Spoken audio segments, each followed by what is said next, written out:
Hello everyone. Today I have with me Dr. Rohit Prasad. So we are going to discuss his latest book, The Last Dance of Rationality, Making Sense of an Unraveling World Order. Uh, Rohit, I found the book very interesting, Thank you. and I must say that it's also a little bit provocative for me because you have kind of made a thesis, a hypothesis, and you have argued it very well, saying that the age of reason, as we know it, is coming to an end, and now probably it's the time for the next age, which you say in the book, the age of meta reason, that is about to start, or rather, we are at the pinnacle of the age of reason right now, and from here, it will probably be all downhill, or maybe there will have to be lots of adjustments. So, uh, I would start by asking you what triggered you into writing this particular book. What was the thought process? I remember reading in this book and also watching one of your earlier interviews in which you mentioned about your earlier book, Blood Red River, about the corporate greed in central India, and then how things were bleak, and so you wanted some kind of a solution to those kind of problems. So, was that the main reason, or was that the trigger, or how did this come about? Yeah.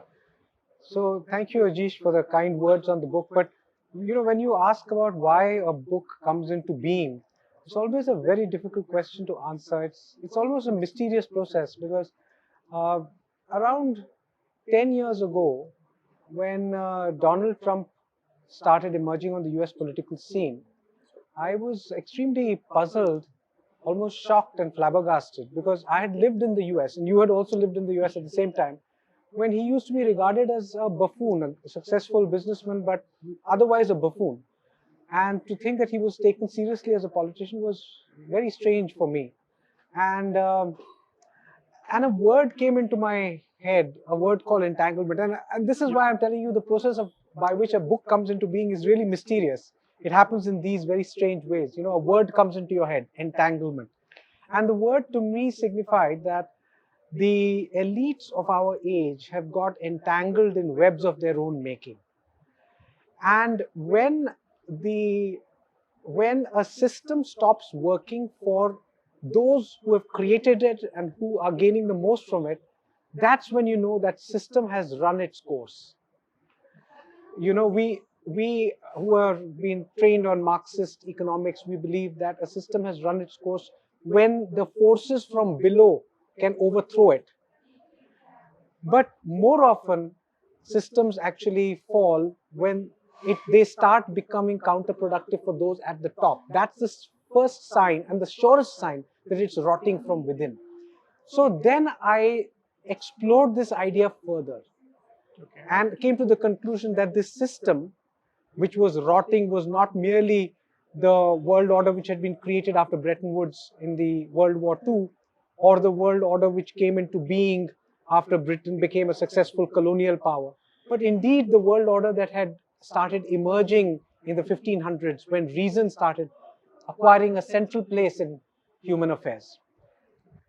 So, from what I understood from the book, now we are looking at a more multipolar world order, where instead of one hegemon, one unipolar power, the United States, you will have multiple poles, multiple power centers.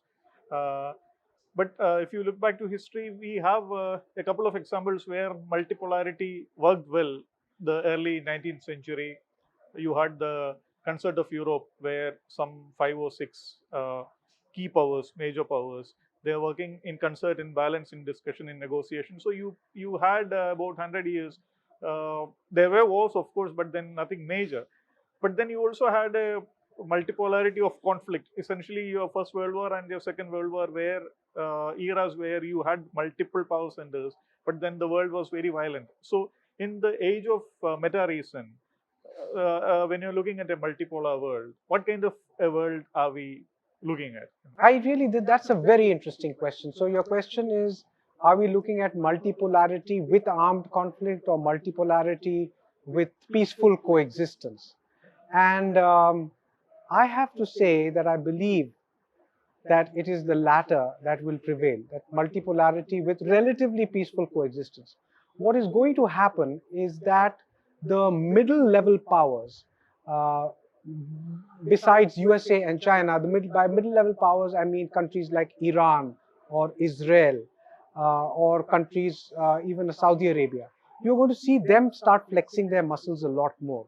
So you will have the kind of wars that we are seeing in the Middle East now, or other kinds of such wars, or the wars we are seeing in Yemen.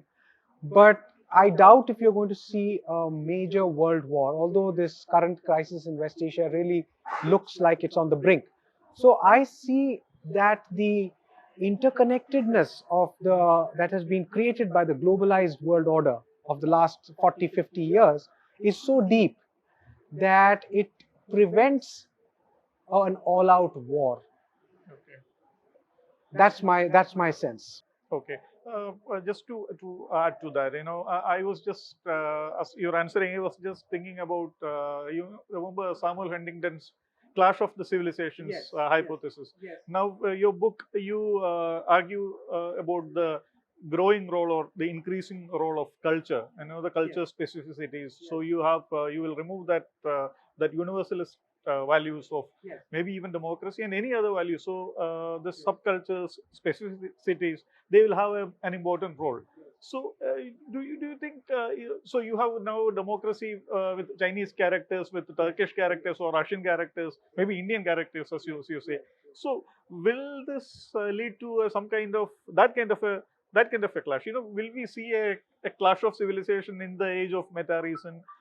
Yes, absolutely. I think we are going to see a world where ideas are going to clash, cultures are going to clash, and the hegemony of one way of thinking is going to cease.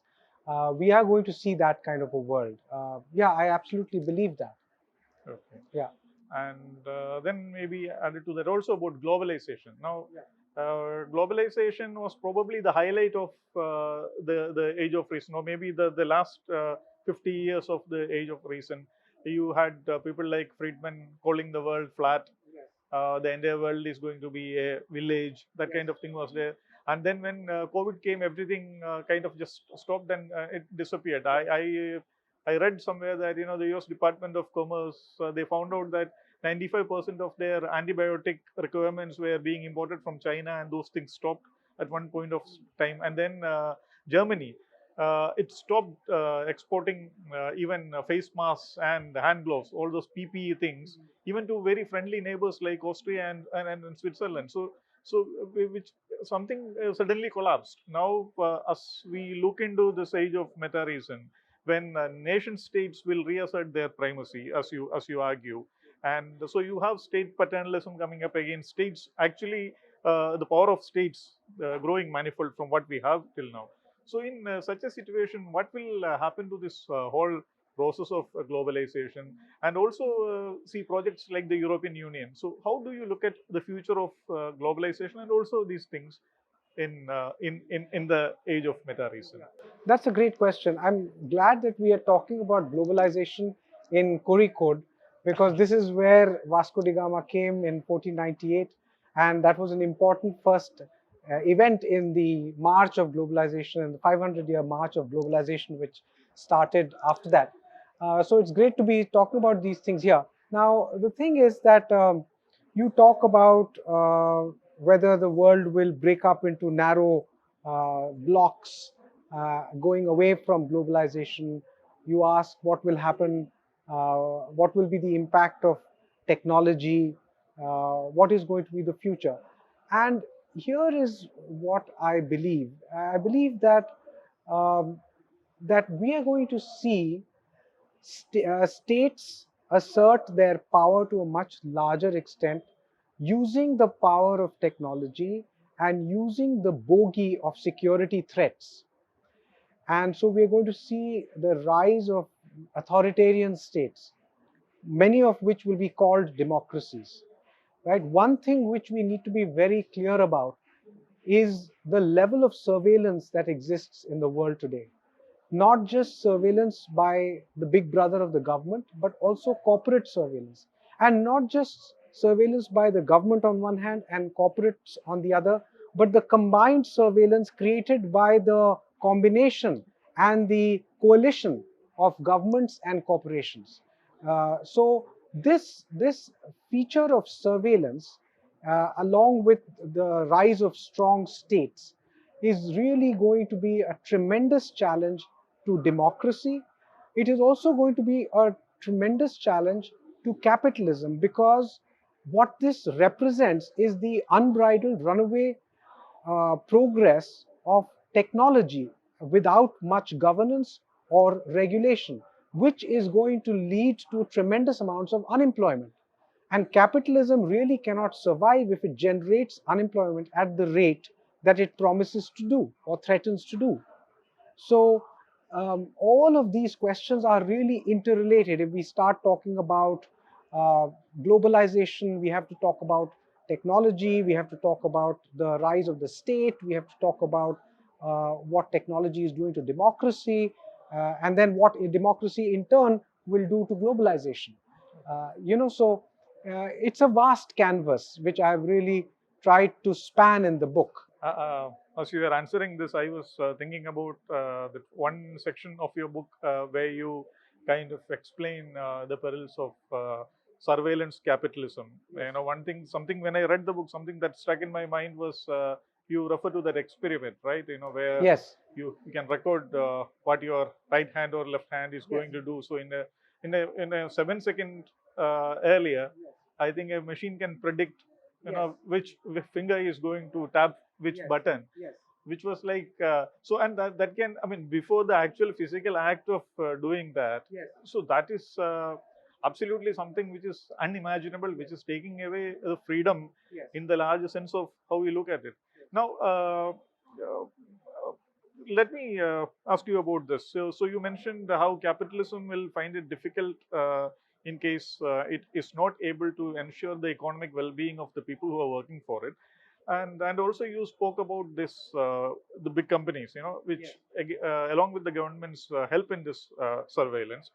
Now, my question is, see, in China, what we have seen is the breaking down or breaking up of all these companies by a very strong state government, especially after Xi Jinping came to power.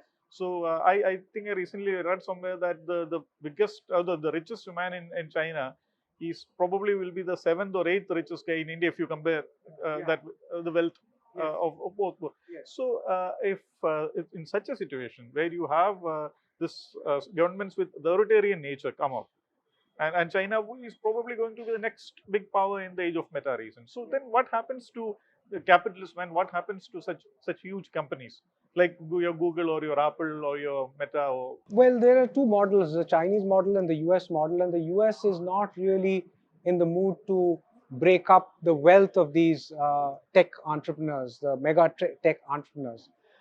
So that these two models will continue to exist as counterpoints to each other, part of the culture wars that we spoke about earlier. But let's be very clear that the fact that China is cracking down, the Chinese government is cracking down on its tech entrepreneurs, doesn't mean that surveillance has decreased. In fact, it has increased, yes, except that now the surveillance is being done directly by the government, right?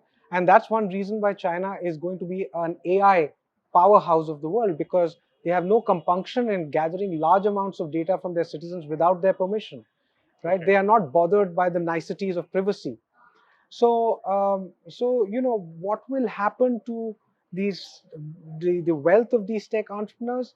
Uh, well, the Chinese model has emerged today as a challenge to the American model, and it will continue to provoke and poke a finger at the American model, saying there's different ways of doing things, there's different ways of being innovative. so if you're not running out of time, maybe one last question. I remember reading in the book that the certain major characteristics of the age of reason. I think you have listed out democracy, the sovereignty lies with the people. Then you have secularism, where the separation of church and state. Then you have human rights, and then followed market, and then finally the scientific method. Now, of these five, if I ask you to predict, which all components of these five are going to remain as major players in the post-reason or in the age of meta-reason? See, all of them will remain, Okay. but all of them will remain as with different, very different cultural features in different locations. So there'll be democracy with Indian characteristics, democracy with Chinese characteristics, democracy with the US characteristics, etc. Similarly, there'll be human rights as per China, human rights as per USA. All of these will remain, and every jurisdiction will assert its right to define these things in their own way. So in a sense, this represents the success as well as failure of these concepts, because today even a country like China doesn't want to say it's not a democracy, because democracy has become such a commonly accepted value to strive for. But they say we have democracy with Chinese characteristics, right? So I think all of these will remain, but will be operationalized in very, very different ways in different countries of the world. So about technical innovation in closed societies, and say that China is now proving to be an exception to that, and now you have greater innovations coming from China. Well, this is just a trick question also. So my point is, China has been known for this. Maybe over 2000 years, you had your gunpowder thing coming, your paper. Such innovations were always there in closed societies, right? And then even during the time of Soviet Union, they may not have made like consumer durables, but their tech level was higher. I think the satellite thing and everything. Some even say that it was the Sputnik which actually kind of launched the American space revolution, because they wanted to catch up. Yeah. So how will we kind of balance this out? So it may be that this notion that only open societies can create technological innovation is a myth that was spread by the Western societies, right? In order to basically assert that their system was the best one, right? And China has conclusively proved them wrong, but it has proved them wrong uh, in a very sensible way. Not all closed societies create technical innovation. After all, Venezuela is also a closed society, which has not produced any technical innovation, right? And Russia today is not a very innovative society. So the Chinese model has to be studied and understood to see how they created these enclaves, whether it was Shanghai or Guangdong, right, where they created innovation along with the help of Chinese expatriates and Chinese capital from Hong Kong, right, with multinationals coming in from the United States. And let's accept that actually stealing IP was also a major part of their early growth story, right? Then there was the division between the US and Europe, which helped them to grow, right? Like the chapter on Huawei shows, that one of the big reasons that Huawei was able to succeed was that Europeans were willing to buy their technology, even though Americans were not. So, when one looks at history, don't you think that it really comes across as something that after the fact you feel that it was as if a concert of unexpected things worked in perfect harmony to make something that had to happen. Yes. It's so funny the way it works out, and there are always unexpected consequences.